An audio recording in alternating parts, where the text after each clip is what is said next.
From Washington, this is the HPS Macrocast with Hamilton Place Strategies and Markets Policy Partners. Good morning. It's Tuesday, March 3rd, 2020, and you're listening to a special coronavirus update edition of the HPS Macrocast. I'm John Fagan, a principal at Markets Policy Partners, in for Tony Fratto today, and I'm here in the studio with Dr. Christopher Moores, a virologist and professor at the Milken Institute School of Public Health at the George Washington University.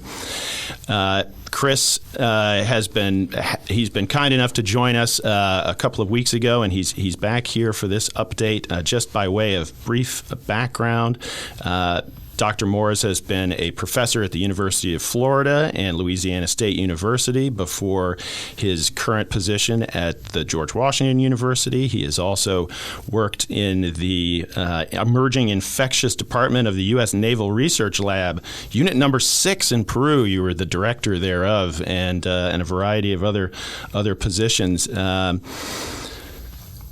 Dr. Moores, Chris, I guess let's start with what we have found out over the last couple of weeks. Clearly is this, the coronavirus is not going to be contained to China. We've seen it spread to a variety of other countries, chiefly Japan, South Korea, Iran, Italy. Is there anything we've found during these last couple of weeks and the widening outbreak? Is there anything new that we've learned about this virus that we can that has refined our understanding? Yeah. Hey, John. Thanks for having me on the podcast. It's nice to be here again. So last time we talked, we were really still looking just at the outbreak zone there in China, and we were hoping we were getting a good beat on the data and the actuals there. But we really wanted to see what was going to happen if it got out. Would those same patterns hold up and such? And so now we've got some significant transmission going on in South Korea, Iran, Italy, and other countries look like they're getting ready to follow suit. And we're looking at those countries now to kind of give us some level of validation, perhaps, on the data we already have seen come out of China, and if not, then to maybe give us another version of reality we need to be prepared for. So, people in my field, we follow every bit of data crumb that gets left out for us, and so we've certainly been looking at case rates and death rates as they've been reported, and so far, we've been able to say in a number of cases that these countries seem to be experiencing still a significant case fatality rate, and this might be something that we still need to be prepared for in terms of a substantial burden of disease globally as this continues to roll on.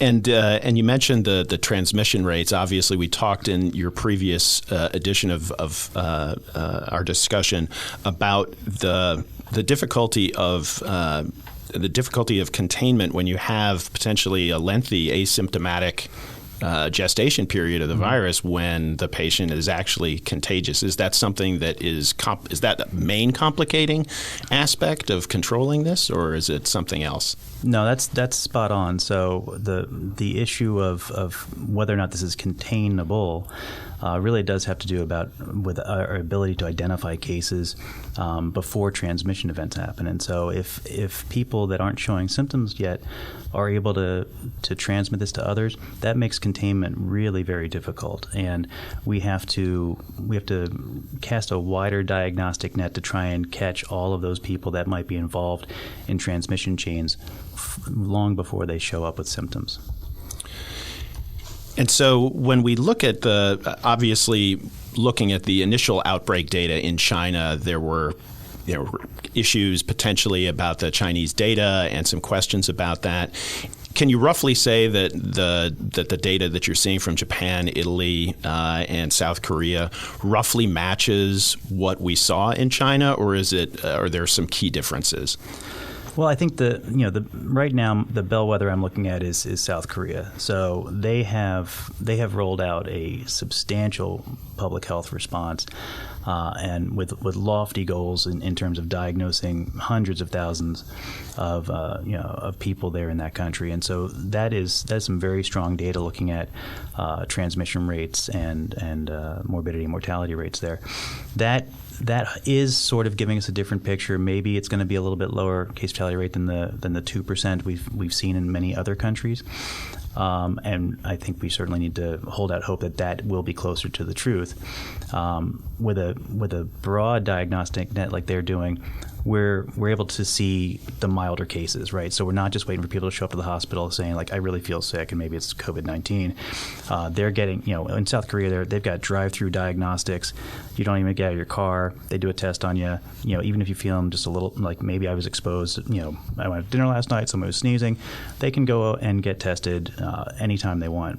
So that is really a dramatic approach, in a different way than the dramatic approach we saw in China, which was to really isolate people, trying to break transmission chains. In South Korea, they were really looking at, okay, look, we don't have that sort of armamentarium at our disposal in public health, but we can at least understand who's infected by doing this mass diagnostic push.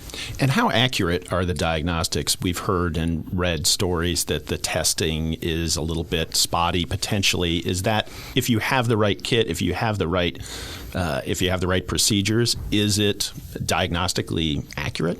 Yeah, so the tests being run right now are generally direct viral detections off the genomes, and so that those are generally pretty good. They can be very sensitive and very specific. The issue we've seen in some cases, in particular the test that was being deployed here by the CDC in the U.S., was that it was made a little bit more complicated by a series of 3 different validation internal assays that had to happen for that test to be reported as valid and positive or negative. And so that really did hold back, along with the case definition, the use of that test in a broad diagnostic way. At this point, the FDA has approved dozens, as far as my understanding at this point, of emergency use authorized diagnostic tests. The CDC has streamlined their diagnostic test, and so we are all kind of holding our breath and hoping that in the next week or 2 tops, we have essentially an unlimited access to diagnostics, much like we're seeing in South Korea. That still has to come to fruition, but I think that's a very much a needed ingredient in terms of the U.S. response to this transmission now that we're seeing pop up all over the country. Shifting back to China for a moment, if we're looking for and trying to find some good news in this in the latest news cycle here from the outbreak, China, I suppose, would be the first place to look. They have downgraded the public health emergency levels in a variety of different provinces. There are reports of people getting back to work, factories reopening, stores reopening. Dramatic declines in new cases, even in the epicenter of the outbreak. Is that something that do you believe it's accurate? And if it is this something that we can take some comfort in, some hope in? Yeah, I mean it's really complicated. I mean the Chinese response is unique. It's unlike anything we've seen before, and their application of very stringent tactics and high-tech approaches have undoubtedly caused a significant decrease in transmission within the country. We don't necessarily think that we're getting the full story on the data. We don't necessarily think that they've been providing us a full accounting of testing efforts. And again, so they might be preferentially providing diagnostic testing to the very sick or something. It's not entirely clear. But what I think is clear is that getting back to work is critical. I mean, you can't keep the world's second largest economy shut down and indefinitely, because there are still we're reporting at this point 80,000 cases or so in mainland China. There's still many hundreds and hundreds of millions of people there in China that are still susceptible, even if that number is inaccurate. And so transmission will have to, will likely continue for a long time to come, and we have to learn how we're going to deal with that. Like, how are we going to not just hunker down, stay home until this is all over, because as we self-quarantine and try and avoid contact with each other, that slows down the outbreak, but it doesn't necessarily drive it to extinction. And so the second we kind of pop back out of our homes and go back to work, we will still find virus there. And transmission will ensue. I think what we need to do is, really strategize at this point. How do we keep the wheels, and the engines of the economy running, without turning our backs on the fact that this is still a nasty virus, and we do have to take care of people that are at risk of severe disease. Well, let's take a quick break there, and we'll be right back and look specifically at issues in the U.S. You're listening to the HPS Macrocast Coronavirus Update. Markets Policy Partners provide sophisticated financial market analysis that is independent, accessible, and actionable for a broad audience. Learn more at marketspolicy.com. And we're back with the HPS Macrocast Special Coronavirus Update Edition. I'm John Fagan, Principal at Markets Policy Partners here in the studio in Washington, D.C., with Dr. Christopher Moores, a noted virologist and professor at the Milken Institute School of Public Health at the George Washington University. Just before the break, Chris, you said that the public health response to the coronavirus needs to be balanced with the ability to get back to economic activity and regular daily life to the greatest extent possible. What does that suggest in terms of public health and policymaker response? How do they strike that optimal balance? Yeah, well, I think we certainly have to admit to ourselves that we're not going to be able to lock down Western populations like they've been able to in China. And so, what is the best way to keep us ahead of the outbreak and mitigating its negative consequences to the vulnerable, while still going to school and going to work. And so from the policy side, that we really need to be thinking about that in terms of how do we, what are the things we need to say and put out there and enable to allow people to take the time they need if they're taking care of sick loved ones, to minimize the exposure to vulnerable populations. And so this can be about in some of the public spaces that government officials have certainly mentioned things like telework. There's been talk about closing schools, and that usually has to also involve that doesn't mean the kids go home and just run around the neighborhood and still expose everybody. It's they're going to have to do online coursework and such to keep them sort of separated, so we tamp down the transmission a bit. But from a policy perspective, really those things need to be thought out in the fullness of what it means to ask people to stay further away from each other, ask them maybe to take breaks from work, ask them to have their kids home from school. Each one of those things can, if not fully put in the context of all the other pieces of how people move around inside of our economy, can kind of body check each other and say, oh, the kids are staying home, the schools are closed. Well, what's that mean for people that can't telework? And so what's that mean for the whole service industry? These things have to be I think baked from a top down sort of way, and that can't be something really that's done as is really happening right now, where individual organizations, companies, and schools are trying to come up with a detached response. I mean, yes, everyone has to have their plan, but those plans need to be at some point coalesced around a local, a state, and a national policy set that's supportive. And so on an individual basis, just for ourselves as citizens and economic actors within the U.S., how should we be conducting ourselves at the moment to minimize the risks to ourselves and our loved ones and the people around us? Yeah, so this is all certainly based on the current set of data we're looking at, where it does appear that the very young are less affected. Okay, probably still able to transmit, and this is one of the reasons why school closing is considered. But the data that's come out of China so far, and we'll keep reanalyzing this, does suggest that people that are over 60, over 70, over 80, each one of those gradations there, the severity of the disease gets much, much worse, right? And so we need to assume that the same is going to be for people that are on long-term steroid therapies or long-term antiviral therapies. They might have a tougher time with this virus as well. And so there are large cohorts within the U.S. population that are at increased risk of severe disease. And so that should be kind of the target of how do we take care of those people while still allowing people that are not going to have a really tough time with this virus, hopefully, that might just have a mild cold, mild flu, or maybe nothing at all. Let them get that exposure experience. Let them start to build up the herd immunity, and let them keep the jobs humming there and the economy running. So, I think thinking about that in those terms, if you have people that are in that in the elder years of life, and you need to make sure that they're going to be taken care of. Can they stay home? Can they stay away from folks in terms of shopping habits, going to the pharmacy? What are the things that you can plan for right now without doing panic buying and panic shopping? We're not talking about hunkering down for a 24-hour storm here. This could be many months of trying to increase the space between people, and especially the space between more vulnerable populations and people than those of us who are hopefully in good shape to fight off this virus.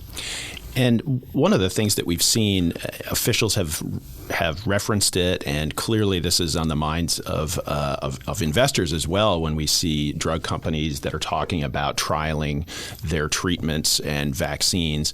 How should we be thinking about the potential for a vaccine? How should we be should we be looking at every headline as a step forward, or is this really such a long process that we need to put that aside and assume that we have to deal with this in a without a magic a magic cure?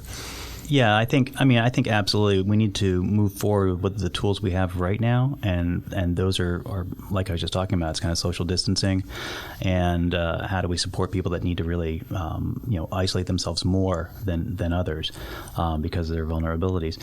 But so that's what we can do today. What we should be continuing to do, though, is put pressure on and encouragement, with industries that can bring us, some solutions. And so, that includes therapeutics. We need to continue to look for, is there something that can help reduce negative outcomes for people that do get severe disease, and long term, vaccines. So that has always been a very long and rather fraught process, and maybe a silver lining here is that we will find more efficient ways to vet and trial vaccines in the face of a global threat like this. So I would hope that we'll learn something again about impediments to our own success here, and find ways to try and move product a lot more quickly out to the front lines and let it do some good. That's still months, if not years away. So.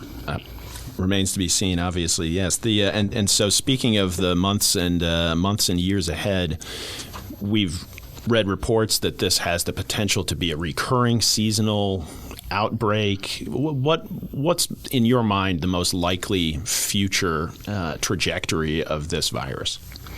Well, so other, let's say this gets endemic, other endemic coronaviruses, they follow a seasonal pattern. This could fall into that. That seems perfectly likely. There is some rapidly diminishing chance at this point still that we could find that we're able to kind of encircle transmission pockets at some point in the future with a robust diagnostic and public health response, and maybe meet that with a future vaccine or therapy. And actually crush this out. There's a chance this thing could burn itself out. But I think that the best chance we have of getting through this is to survive the first wave, and protect the most vulnerable there. And then maybe at the end of that, we've got a usable vaccine, or maybe we've got an endemic virus that's going to have a much lower transmission rate because most of the world's already been infected. Well, thank you very much, Chris, Dr. Moores. You've given us a lot of useful insights here, and thank you very much for your time. This is John Fagan signing off for the special coronavirus update edition of the HPS Macrocast. Join us on Friday for our regular edition, where we'll talk about the market response to the ongoing outbreak and look at the economic fallout in some parts of the world, including in the U.S. Thank you for listening to the HPS Macrocast. Please remember to subscribe, rate, and share. Find more from Hamilton Place Strategies at hamiltonplacestrategies.com and follow Tony Fratto on Twitter @TonyFratto. Learn more about John Fagan, Brendan Walsh, and the work they do at Markets Policy Partners by visiting marketspolicy.com.